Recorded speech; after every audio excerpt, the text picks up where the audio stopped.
In this video, I'm going to discuss some of the key aspects of microbiology related to the Lucy Letby case with Professor David Livermore. Professor Livermore has had an esteemed career in microbiology, working as a laboratory director, the director of the Antibiotic Resistance Monitoring and Reference Laboratory for what was known as the Health Protection Agency at the time, what is now known as Public Health England. He's also been a professor of medical microbiology at UEA, but has always been involved very heavily with Public Health England as its lead on antibiotic resistance. Has had a very esteemed career. I won't go through all of his achievements, everything he's been involved with, all the publications,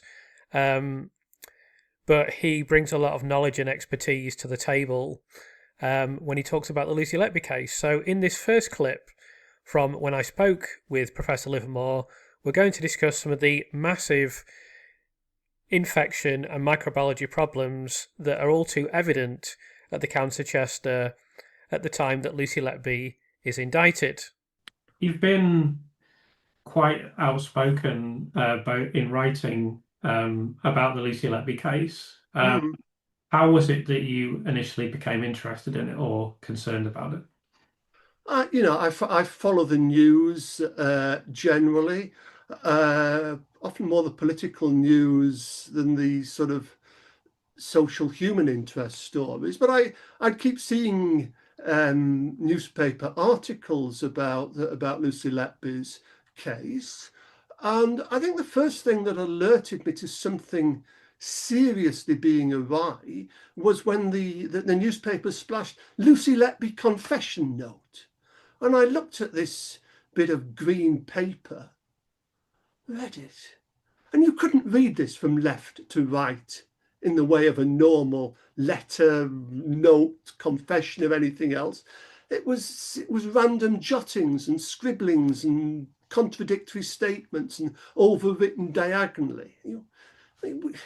This isn't a confession note, whatever it is. It's ramblings. It's of somebody who's probably extremely stressed.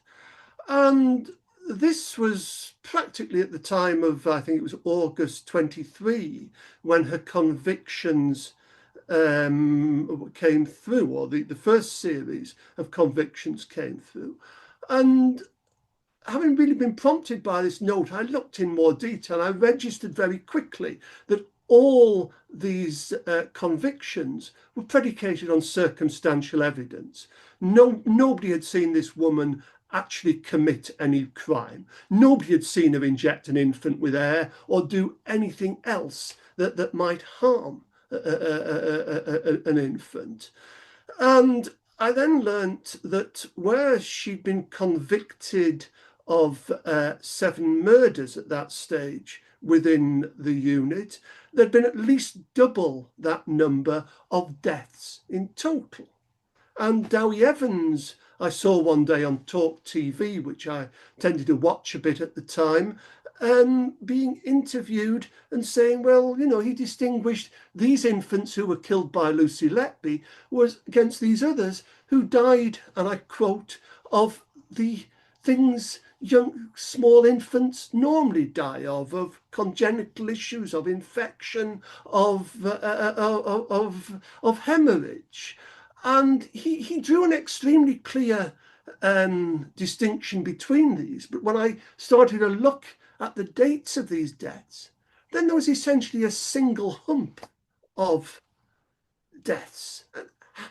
How could he distinguish so clearly? And how would the coroner and the pathologists who had examined these cases previously not managed to identify any malicious activity? So I ruminated a while on this and started to dig away on the internet, and then realised that statisticians were criticising this case from a totally different standpoint to where I'd begun. I was coming to the view, look, there's a pile of deaths here. This looks awfully like the types of outbreaks of infection that I've seen in the past in various units, a particularly bad instance, but yes, an excess of deaths in a unit is so often infection. And then I realised it's a totally different line of criticism from statisticians.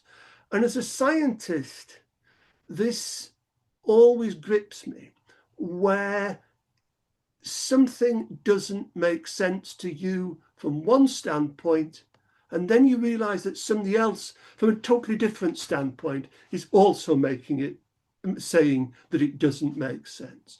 So that reinforced my strength of opinion.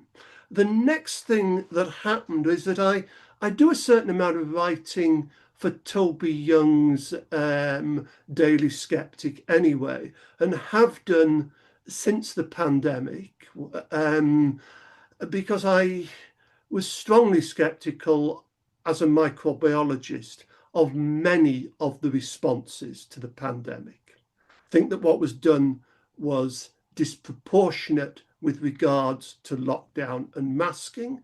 And I think that although I still believe the vaccines had some merit in the old and vulnerable, given us a couple of doses, I do think it was reckless to go about giving multiple doses to everybody, and it was reckless beyond belief to give these short efficacy vaccines to children who were at no risk whatsoever. So I was involved with Toby and the Daily Skeptic, and one day they published an article that saying, and I forget who wrote it, it wasn't one of the in-house team, saying that Lucy Letby should hang.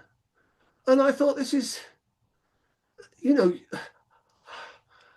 can make a legitimate case for the restoration of the death penalty, but this was absolutely the worst case to make that argument based upon. I mean, she's convicted mostly by majority verdicts on circumstantial evidence, apropos with which there is substantial doubt coming from various quarters, people criticising the notes, people criticising the medical diagnoses, people criticising the statistics. So I wrote for Toby, trying to rebut this article saying that she deserved the death penalty. And then he invited me to come back and write a fuller review of the case, which I did. And on the strength of that, I was going to go on Piers Morgan's show on Talk TV, but that unfortunately was on the day when she was charged with the further case of, was it Baby K, or for a retrial for, was it Baby K? I forget which letter. Yes. And of course, reporting restrictions came down. I had a day's walking interrupted because I'd gone back to prepare for this interview, which didn't then take place. And Piers instead interviewed somebody who had won some chess game, and there were strange allegations that he was getting instructions via anal beads or something equally disgusting. Yeah, there's going to be. That was how I got involved. So I was commenting before the reporting restrictions came down, and then, needless to say, there was the further conviction. Reporting restrictions were lifted, and then there's been a real slew of commentary, of analysis by yourself, people you've interviewed, and many others besides, again and again, criticising this case, whether from microbiological and clinical standpoints, whether from statistical, or saying that actually these rambling notes were written when Lucy Letby was under some form of psychotherapy, stress counselling, or whatever, and they weren't worth the paper they were written on. Yeah. So that's what brings me to the present position. Yeah, absolutely. So in this second clip, I move on to discuss the Care Quality Commission and its visit to the County Chester Hospital with Professor Livermore. Now, even with my fairly limited knowledge of microbiology, I can see that what occurred with the Care Quality Commission and its report is fairly extraordinary. but certainly Professor Livermore was far from impressed with what occurred, as you will hear in the following clip. Well, we're going to go on. We'll discuss this now. So I was going to show you a document, but I haven't prepared this. So I'll explain this to the viewers. I know that you've seen this document because I've shown you it previously. So there is we're during the Care Quality Commission review. I've put this document in the previous video. It's a kind of information gathering pro forma, you might describe it as. And in the box at the bottom, they've made a load of comments about sepsis and Pseudomonas. And then when they filed their final report, the Care Quality Commission, there's just no mention of this whatsoever. So when we spoke via email on this, you had quite a strong view on what should have happened and what had happened. So Yeah. I'd love to hear that now. Yeah, I mean, just remind me and your viewers of the date of this document. I believe this was February, wasn't it? February 2016. So right in the middle of this series of deaths at the unit. And here they've got microbiological contamination with the Pseudomonas. They've got a spike in deaths. You just have the sense that the Care Quality Commission have gone through a tick box exercise. They're aware of the deaths. They're aware of the Pseudomonas. But they just sign off as if everything's okay with this unit, when clearly everything was not okay with this unit. It was badly run. And what's even worse is the sewage leaks do not even seem to be mentioned. And it's come out subsequently that one of the unit's ways of dealing with sewage leaks from the ward above, or the plumbing of the ward above, was to stick bloody nappy pads over them. Again, from Sarah Napton's excellent research for the Telegraph. I mean, how can such a shithole of a unit get passed by the Care Quality Commission? Even Dowie Evans, giving his due, interviewed by John Swinney, I think it was, on one of his podcasts, said, when the sewage leaks were raised with him, so it was appalling. He would not have allowed that in Swansea in his time. What were the consultants, what were the management doing about this? And here's the Care Quality Commission coming round to have a look, noting some of the problems, but not being apprised of or noting other problems and signing it off. This is appalling. I mean, why do taxpayers pay for this? They should be doing their job properly. Yeah. I think what is important to emphasize is that they knew. They could, as a defense, they could say, oh, we didn't know anything about it. We weren't informed of this. We didn't spot it, I suppose. But they knew because it's in this. But they certainly knew about the deaths. They certainly knew about the Pseudomonas. And they seem to just shrug it off. Yeah. I mean, it's just not in the report. And it's appalling. not in the statement to Thirlwell either. It's appalling that a supervisory inspectorate body has failed utterly to do its job. And there's no defence for that, is there really? None whatsoever. Okay, so certainly since they know about the Pseudomonas, they know about the deaths. It's possible they were not aware of the sewage. But again, somebody at the unit has failed to do their job, saying, look, we have a problem here. And, this was the unit's opportunity as well to say, we have a problem and our blasted facilities management do nothing about this. Certainly, if I had been in charge of any sort of unit where there was such a problem, I'd been playing hell at the management saying, look, we have the CQC coming round such and such a time. You need to get this permanently fixed beforehand. Otherwise, I am going to raise it with them and say that you are failing to sort out my problem, good folks from facilities management. And if they fail to do anything about it, everyone would tell the CQC about it. So we know the CQC knew about this. We know the hospital knew about this. So do you think it's reasonable to say that, the pediatric leads, the consultants on this unit, should have taken direct action? Yes, of course they should.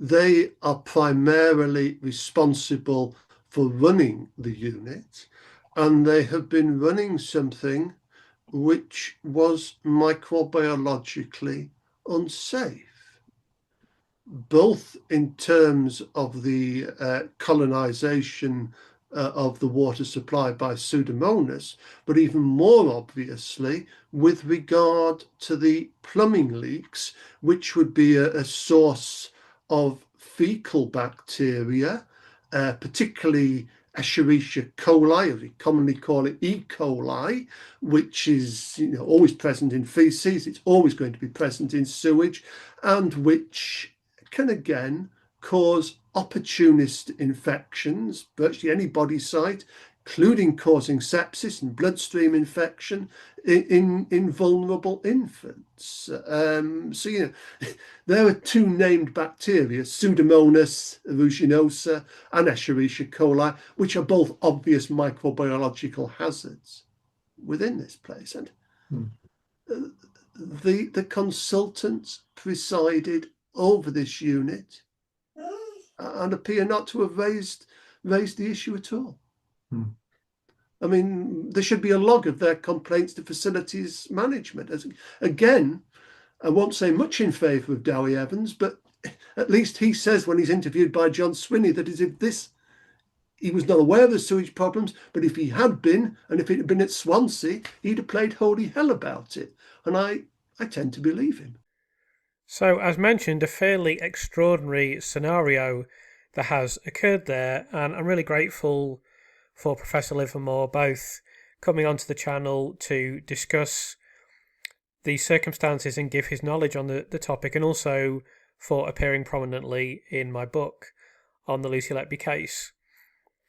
So tomorrow I'll have further discussion with another expert, and we'll go into another aspect of the Lucy Letby case and conviction.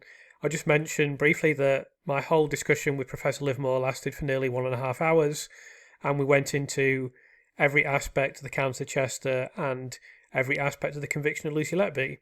But until tomorrow, thank you for watching, and I look forward to speaking with you all again soon.